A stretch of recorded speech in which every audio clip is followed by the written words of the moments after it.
अस्सलाम वालेकुम रहमतुल्लाहि व बरकातुहू। उम्मीद है डियर स्टूडेंट आप खैरियत से होंगे।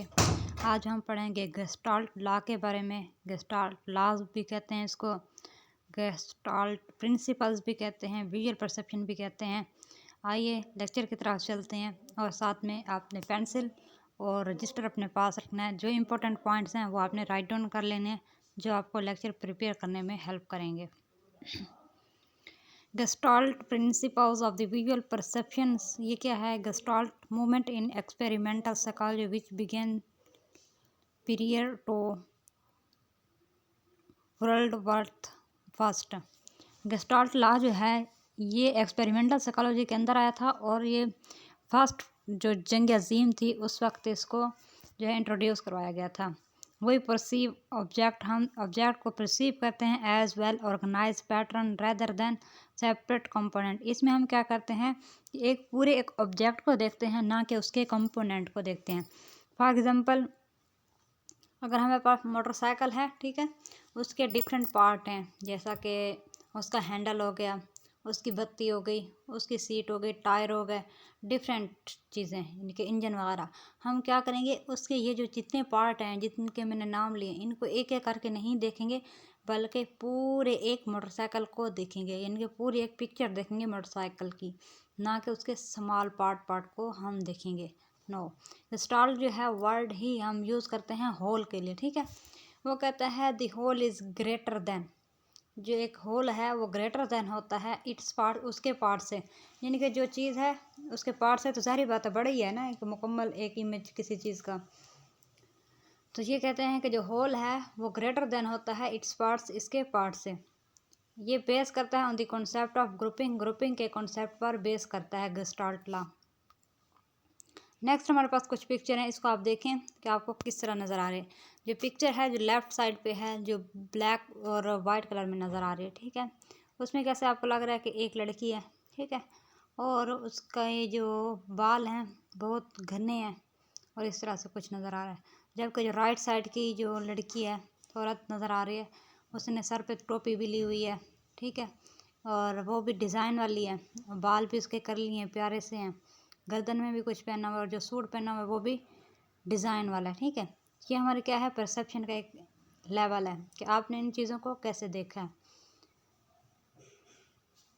हम जो देख रहे होते हैं, यानी कि we impose visual organisations on the stimuli, stimuli के बेस पे हम चीज़ों को देख रहे होते हैं। यानी कि आपको एक चीज़ नज़र आई, आपने उसको कैसे देखा, ये सारा क्या होता है, स्टिमुलाई के ऊपर बेस करे कि जो स्टिमुलाई आपकी तरफ आ रही है आपने उसको कैसे परसीव किया है। नेक्स्ट हमारे पास आ जाता है एलुजरी कॉन्ट्रास्ट। इसमें क्या कहते हैं, the Kanizsa triangle edge figure ground illusory contrast. इसमें क्या होता है कि आप देखें, ये सामने जो पिक्चर आपको नज़र आ रही है, देखने में तो आपको लगेगा कि यहाँ पे दो ट्राइंगल हैं, फिर लगेंगे नहीं, एक ट्राइंगल के जो नुक्कर हैं उनके ऊपर सर्कल लगा हुआ है, या आपको ये स्टार की शक्ल नज़र आएगी। तो ये क्या है, एलुजरी कॉन्ट्रास्ट होती है, मतलब एक स्मॉल पार्ट की शक्ल में आप चीज़ों को देख रहे थे, एक अलग अलग चीज़ आपको नज़र आ रही होती है।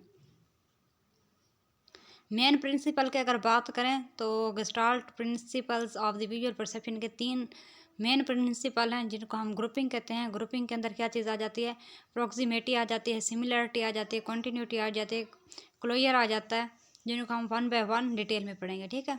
नेक्स्ट हमारे पास क्या आ जाता है, गुडनेस ऑफ द फिगर्स आ जाती है, फिगर ग्राउंड रिलेशनशिप भी आ जाता है।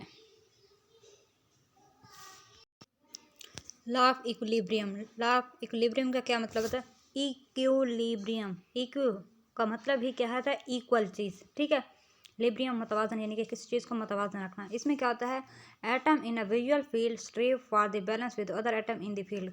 यानी कि एक आपके पास कोई भी चीज़ है, ठीक है, उनके अंदर आपके पास मुख्तलिफ तरह के शेप्स वगैरह हैं, ट्राइंगल हो गई, रेक्टेंगल हो गई, स्क्वायर हो गया, ठीक है, कोई भी ऐसी और भी चीज़ें हो गई शेप्स में, तो आप उनके ग्रुपिंग बना रहे हैं। लेकिन ये जो चीज़ें हैं आपके पास, ट्रायंगल, स्क्वायर, रेक्टेंगुलर हो गया, सर्कल वगैरह हो गया, ये इक्वल मिकदार में होने चाहिए। यानी कि अगर तुम्हारे पास आपके पास ट्रायंगल हैं तो ट्रायंगल भी तादाद में 3 होने चाहिए, स्क्वायर हैं तो वो भी 3 होने चाहिए, रेक्टेंगुलर हैं तो वो भी 3 होने चाहिए, ठीक है। इसी तरह से यानी कि जो भी चीज़ है आपके पास वो बराबर एटम में होनी चाहिए। इसके बाद हमारे पास आ जाता है grouping, law of proximity. Law of proximity में क्या होता है कि इसके अंदर हमारे पास ग्रुपिंग ही आ जाती है, जिसके हम चीज़ों को देख रहे होते हैं, ठीक है। We perceives element that are closer together as grouped together, यानी कि इसके अंदर क्या होते हैं कि चीज़ें ऐसे एक दूसरे के करीब होती हैं जैसे एक ग्रुप के अंदर पाई जाती हैं।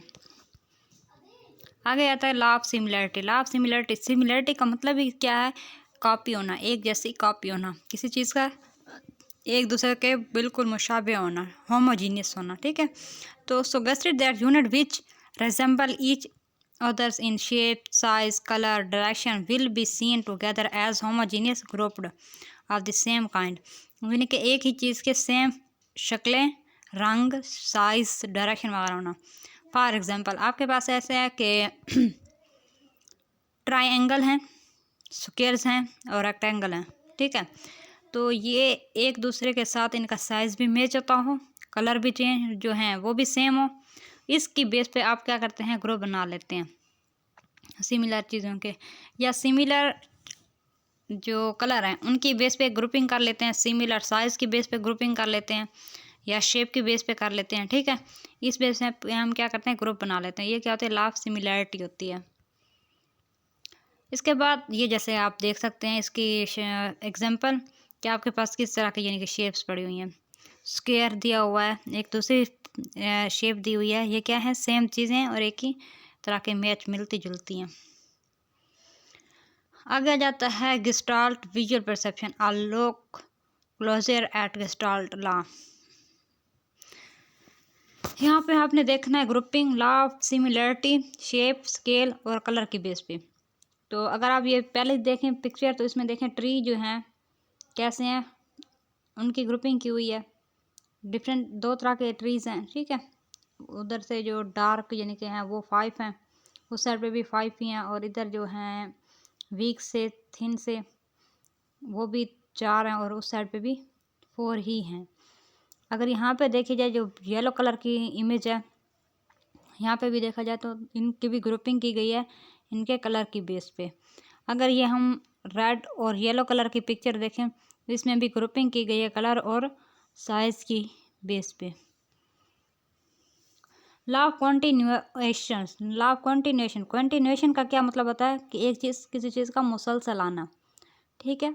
इसमें क्या होता है कि और गुड फिगर भी इसको कहा जाता है। लॉ ऑफ कंटिन्यूएशन को visual perception works to pull figures out of the background to give them definitions against the undistinguished field in which they are locked, जहाँ पे यानी कि ये नज़र वगैरह आते हैं।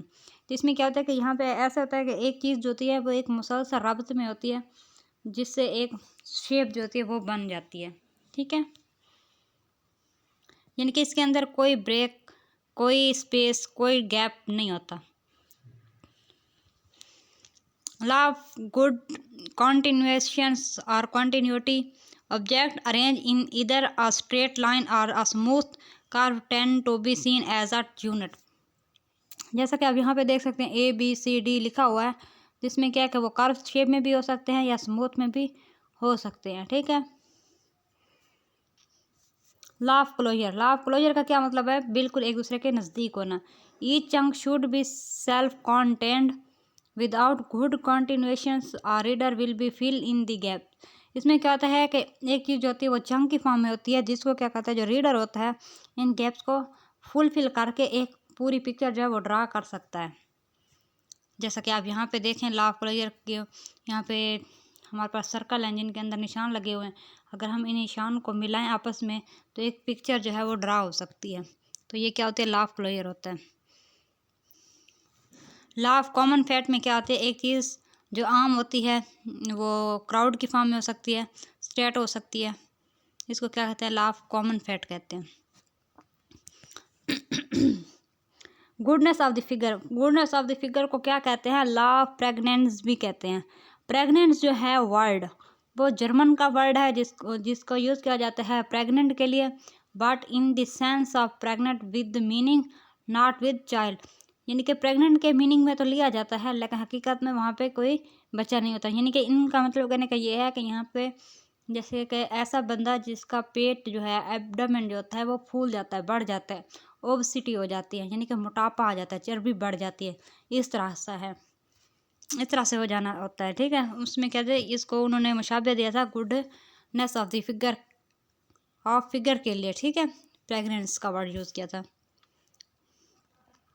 इसमें क्या होती है, आप फिगर ग्राउंड रिलेशनशिप के अंदर फिगर जो होती है वो seen as the foreground, मतलब जो फिगर होती है वो हमें वाज़ेह नज़र आ रही होती है। ठीक है, जो ग्राउंड होता है उसको हम बैकग्राउंड के तौर पर देख रहे होते हैं, जो कि कंटोर्स ये कर रहा होता है बिलोंग टू द फिगर के। यहाँ पे आप देखें रिवर्सिबल्स फिगर ग्राउंड रिलेशनशिप, इसमें कहता है कि जो हमारे पास फिगर होती है वो बैकग्राउंड का काम करती है, जो बैकग्राउंड होता है वो फिगर का काम करता है। मतलब इसमें जो स्मॉलेस्ट चीज़ जो होती है ना वो मोस्ट डोमिनेंट होती है, वो बहुत ज़्यादा वाज़ेह नज़र आ रही होती है। इसकी इंग्लिश पढ़ लेते हैं, क्या कहते हैं, can be affected by the principle of smallness. इसके अंदर यानी कि स्मॉलनेस जो पोर्शन होता है वो बहुत ज़्यादा डोमिनेंट नज़र आता है, जैसा कि आप यहाँ पे पिक्चर में भी देख सकते हैं। यहाँ पे 2 शख्स हैं जो कि ब्लैक कलर में, ठीक है, लेकिन उनके दरमियान वाला पोर्शन देखें तो वो बहुत ज़्यादा डोमिनेंट नज़र आ रहा है, इस तरह से यानी कि उन्होंने बताया हुआ। स्मॉलर एरिया जो होता है वो tend be seen as a figure और against a larger background.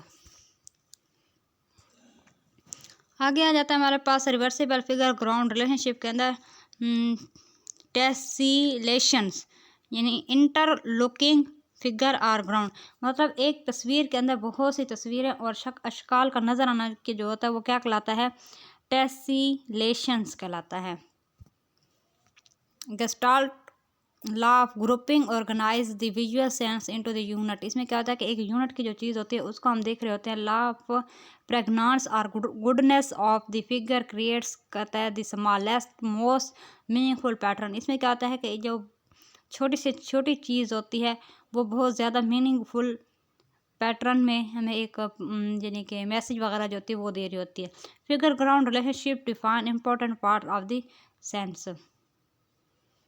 Problem with gestalt theory के अंदर कौन कौन से प्रॉब्लम आते हैं उनको हम देख लेते हैं। इसके अंदर क्या है, it is a phenomenological approach और some of the term are vague mean क्या होता है, यानी कि what is the simplest organisation, सबसे यानी कि जो मुख्तसर सादा से सादा जो ऑर्गेनाइजेशन है वो क्या हो सकती है, वो आ जाती हैं। थैंक यू फॉर वाचिंग, उम्मीद है आपको समझ आई होगी। कोई भी क्वेश्चन या कोई भी चीज़ हो तो आप इनबॉक्स में कमेंट कर सकते हैं। अपना बहुत सा ख्याल रखें। अल्लाह हाफिज़।